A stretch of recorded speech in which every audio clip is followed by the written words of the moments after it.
much of the equipment being fielded by both sides was of the Second World War vintage, particularly in the air, where U.S. commanders were cautious about deploying some of their newer, more advanced jet aircraft in case they crashed and fell into the hands of the North Koreans, who would no doubt then give them to their Soviet allies to learn their secrets.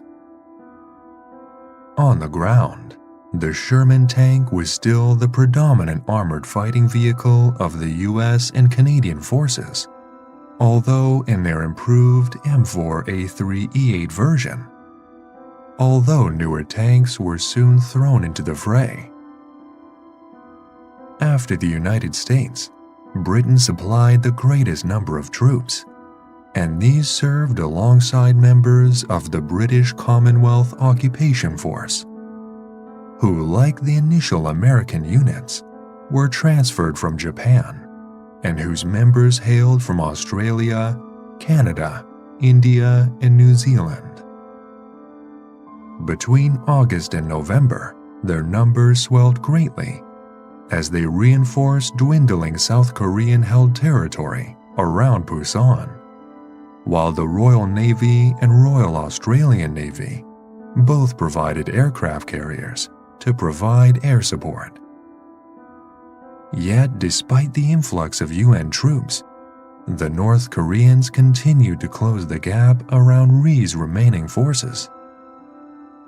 Even American air power was seemingly failing to halt their advance.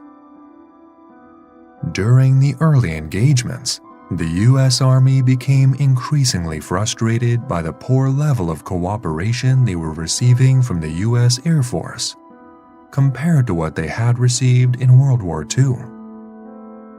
Between the end of that conflict and the start of the fighting in Korea, the U.S. Air Force gained its independence from the Army. Now, the Army found itself cut out of many briefings for the air campaign against the KPA, and was frustrated by the lack of cohesive, close air support. And this was not just the opinion of officers on the ground.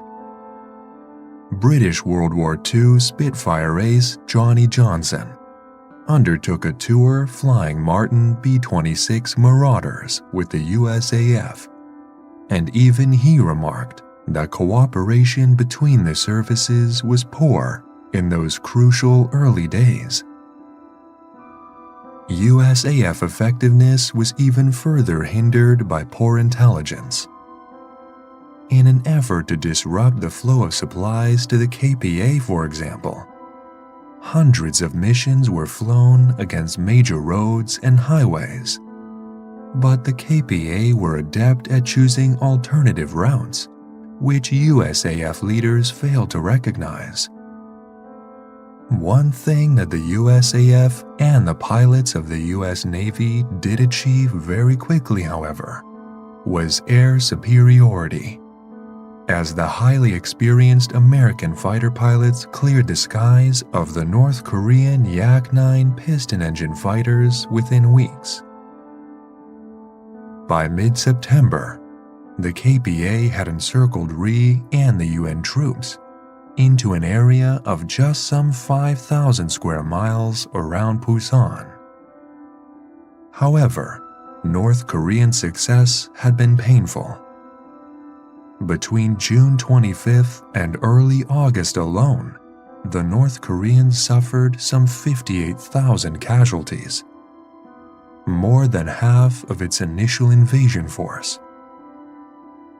Worse still, frequent intense combat had withered down its air and armored units, with not even the vaunted T-34 being able to continue taking such punishment.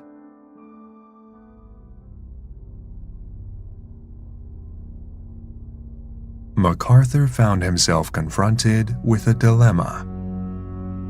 Logically, it made sense to continue pouring in troops to reinforce the perimeter around Busan, making it impossible for the depleted North Koreans to capture. while at the same time air power could continue severing the KPA's supply lines, forcing the North Koreans to begin withdrawing. The problem was that this tactic would take time and cost huge numbers of lives and equipment. He therefore decided to gamble on an amphibious operation behind the North Korean front line, attacking them from their rear, in conjunction with an offensive out of Busan. MacArthur was adept at planning and conducting such operations, having led U.S. forces during the island-hopping campaign across the Pacific against Japan. If any one man could pull this off, it was him. Dubbed Operation Chromite, MacArthur assembled a force of some 75,000 American, British, Canadian, and South Korean troops, which would land at Incheon, some 150 miles from the Pusan perimeter. Such a large buildup did not go unnoticed by the Chinese, who warned Kim Il-sung of MacArthur's intention. But there was little the North Korean leader could do except push for victory at Pusan before the landing took place. Incheon was hardly ideal for a landing, laying at the end of a narrow channel 10 miles long. The invasion force would have to traverse, where the fear was the North Koreans could bottleneck them, destroying them with mines and artillery. The rocky terrain also favored the defenders, but MacArthur was adamant that this was where the invasion would take place. In the days prior to the operation commencing, UN warships and aircraft laid waste to defensible positions around Incheon, while napalm was used to clear forests, which could be used for cover by KPA forces. On September 15th, the landing began.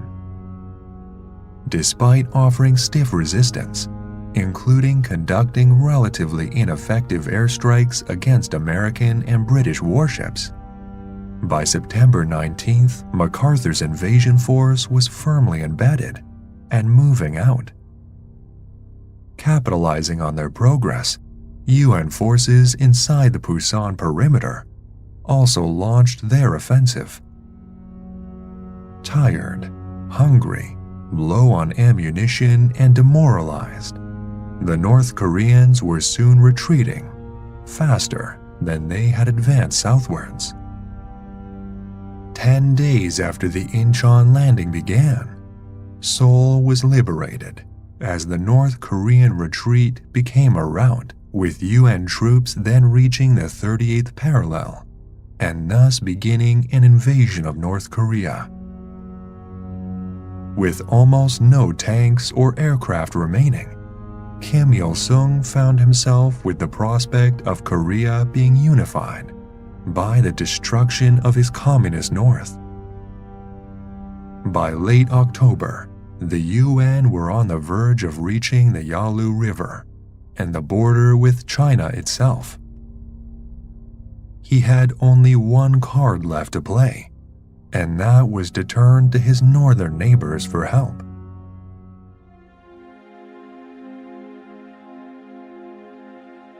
The prospect of U.S. troops approaching the People's Republic of China greatly alarmed Mao Zedong, as he viewed the United States, who continued to support the nationalists in Taiwan, as his nation's biggest threat. Mao felt somewhat reassured by Stalin's promise in February 1950 that if China was invaded by the U.S., that Soviet troops would come to his aid. However, regarding the deteriorating situation in Korea for the communists, Stalin was still less than enthusiastic about sending Soviet troops, fearing it would kickstart the atomic Third World War.